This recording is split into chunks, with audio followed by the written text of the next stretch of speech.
Fala pessoal, chega de acidente? Beleza.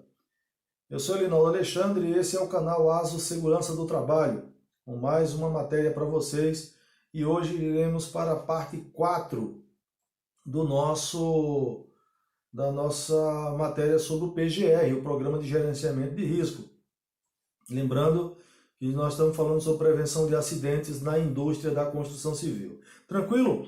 Então vamos começar aqui pelo item 18.4.6.1. As tarefas a serem executadas mediante a adoção de soluções alternativas. Falamos disso aí no último vídeo, né? De soluções alternativas devem estar expressamente prevista em procedimento de segurança do trabalho, nos quais devem constar. Ele vai aqui com a listazinha aqui. Então, essas soluções alternativas, né, ela deve constar os riscos ocupacionais aos quais os trabalhadores estão expostos, tá certo? As medidas alternativas podem ser aplicadas, mas devem considerar tudo isso aí. A descrição dos equipamentos e das medidas de proteção coletiva a serem implementadas. Lembra que eu falei? Até falei sobre um laço de cabo de aço, um dispositivo para aumentar o campo de ação, né, de atividade do trabalhador, mas ele tem que ter a descrição dos equipamentos e das medidas de proteção coletiva a serem implementadas. Ou seja, tem que ter o ensaio, tem que ter uma anotação de responsabilidade técnica daquele equipamento ou daquele procedimento. Tudo tem que estar documentado, tem que estar bem ajustado, entendeu? Porque depois, na hora que acontece um acidente, alguém tem que se responsabilizar. Não é qualquer pessoa que vai lá, põe uma corda e diz assim, pode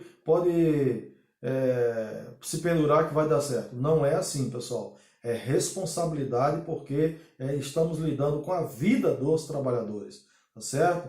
Então, a identificação e a indicação dos EPIs a serem utilizados. Então, tem que ser, dentro do PGR, deve contemplar o tipo de equipamento de proteção individual adequada para cada atividade. E até para cada trabalhador, né? Esses dias eu fui fazer um treinamento de NR35 e eu perguntei, tinha trabalhadores com mais de 30 anos de obra, eu perguntei assim, qual o tamanho de cinto de segurança? E a maioria falou assim, não, cinto de segurança é cinto de segurança, cada um é o mesmo para todo mundo. E por que alguns, na hora de afivelar, tem tanta dificuldade, fica o cinto pendurado? Porque tem que compreender, pessoal, tem as medidas certas para cada trabalhador. Então tem que ser levado isso aí em consideração. Em outra oportunidade eu falo melhor sobre isso, tranquilo? A descrição de uso e a indicação de procedimentos quanto aos equipamentos de proteção coletivo, que são EPC e EPI, conforme as etapas das atividades a serem utilizadas. Então, a especificação dos equipamentos tem que ser de acordo com a etapa da obra. E isso é legal porque você evita o desconforto.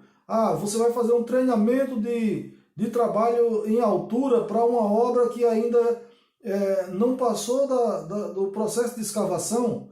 Então, é uma forma de adequando isso aí. E a NR1, ela traz uma diretriz muito boa, né, que é o programa o GRO, que é o Gerenciamento de Risco Ocupacional, dá essa liberdade de você ir realizando as diretrizes de acordo com a etapa da obra. Essa parte de etapa da obra é fundamental. É uma economia de energia, porque às vezes você ficava se preocupando com coisas que só ia acontecer daqui a um ano. Então isso aí é muito bom.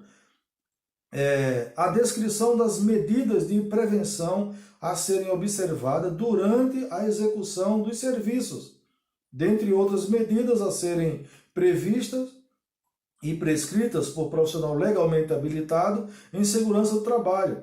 Então, essa descrição das medidas de prevenção a serem observadas durante a execução dos serviços é algo que deve ser feito isso dentro de um monitoramento diário ou de um cronograma de obras, né? Vai observando as etapas e vai mudando de acordo com a etapa. É por isso que, por outro lado, vai ter que haver, eu não sei como isso trouxeram aqui para a norma, mas como isso vai se processar na atividade de fiscalização dos profissionais de órgão competente. Por quê? Você vai ter um programa, mas vai ter um programa cheio de liberdade para adequações e adaptações. Né? Pode ser que o auditor do fiscal do trabalho chega na obra e o documento esteja falando uma coisa, mas o procedimento está falando outra, só que aquele procedimento está em conformidade com o previsto de prevenção de acidente. Então, como é que vão receber isso aí? Né? Essa é a grande pergunta. Mas, enfim, só quando começar que a gente não vamos sofrer por antecipação. Né? Continua aqui. As tarefas envolvendo soluções alternativas, vê quanto da parte 3 do PGR para a parte 4, que é essa agora, o quanto nós vamos falando de medidas alternativas, né? Então vai ter que ter muita compreensão e cuidado na implementação dessas medidas aqui. As tarefas envolvendo soluções alternativas somente devem ser iniciadas com autorização especial, precedida de análise de risco e permissão de trabalho, que contemplem os treinamentos, os procedimentos operacionais, os materiais, as ferramentas e outros dispositivos necessários à execução de segurança da tarefa. Olha, pessoal, vou esticar um pouco mais esse vídeo, que vai ser o encerramento dessa questão do PGR. Mas essa é uma questão muito importante, muito importante. Às vezes, o que irrita um auditor fiscal e um técnico de segurança do trabalho e qualquer pessoa envolvida na área é o trabalhador começar um trabalho, uma atividade, e você dizer assim, olha, isso aqui está errado. Você não teria que colocar aqui um cabo, uma corda, não teria que estar usando, eu vou fazer, eu já estava pensando em fazer isso. Gente, não existe isso. Não existe. Lembra da primeira palavra de ordem que a gente falou lá no início sobre o objetivo? Planejamento. Tem que ter planejamento. Toda medida alternativa ela tem que ter planejamento, ela tem que estar dentro de um processo de análise de risco. Ou seja, um profissional veio, realizou uma análise de risco e viu que determinados procedimentos e equipamentos seriam necessários para aquela atividade. Você não fez. Então, se não fez, se não está dentro do procedimento, a atividade não pode ser realizada. Aí um dos técnicos de segurança do trabalho são chamados de chatos e de que são taxados de travar a obra por isso, porque o cara vai chegar e vai dizer assim, cadê a análise de risco para esse tipo de atividade? Cadê a permissão de trabalho onde alguém autorizou o início dessa atividade? Então, é aí onde entra esse procedimento. A documentação relativa à adoção de soluções alternativas integra o PGR do canteiro de obras, né? Devendo estar disponível no local de trabalho e acompanhada das respectivas memórias de cálculo. Lembra que eu falei? Criou uma medida alternativa? Legal, criou uma medida alternativa. Criou um laço de cabo de aço? Show de bola. Mas tem que ter um memorial descritivo, né? Especificações técnicas e procedimentos de trabalho.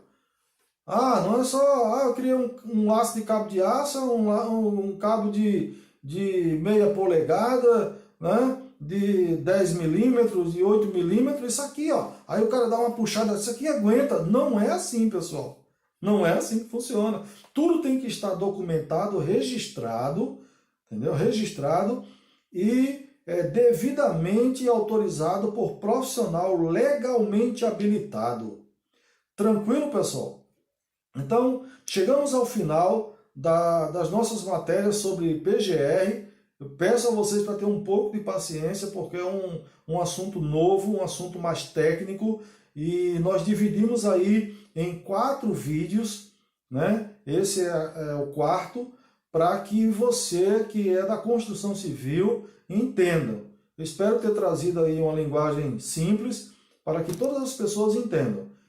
Para fazer um resumo, o PGR, que é o novo programa de gerenciamento de risco de acidente, ele vai substituir ou agregar o PPRA da obra e o PCMAT, vão se tornar um só programa, e tudo que diz respeito a esse programa a parte de projetos deve estar ligado a profissionais legalmente habilitados em segurança do trabalho, que são os engenheiros. Os técnicos de segurança do trabalho poderão elaborar, desde que seja uma obra que tenha até 7 metros de altura e no máximo 10 trabalhadores, isso levando em consideração se não houver necessidade de projeto de proteções coletivas ou de ponto de ancoragem, linha de vida, essas coisas, né? As medidas alternativas aplicáveis quando necessárias deverão ser elaboradas por profissional legalmente habilitado e devem estar devidamente registrado nas análises de riscos e devidamente autorizada por permissão de trabalho. Tranquilo, pessoal? Então, chegamos ao final aí do nosso assunto sobre o PGR e quero agradecer a vocês por estar acompanhando o nosso trabalho, né? Mais uma vez, quero convidar vocês a se inscrever no nosso canal ASO Segurança do Trabalho, ativa o sininho lá, dá seu like, tá certo? Para a gente continuar divulgando esse trabalho. E ativar o sininho, coloca lá todas as opções lá, é muito importante, porque toda vez que lançarmos um novo vídeo, uma nova aula, você vai poder acompanhar, tá bom? Às vezes a gente passa tanto tempo lá vendo o YouTube, vendo tanta coisa, você que é da construção civil vai estar acompanhando um trabalho que vai ajudar você a ter mais conhecimento e se tornar uma pessoa com uma visão de prevenção de acidente muito melhor. Um grande abraço, até o próximo vídeo.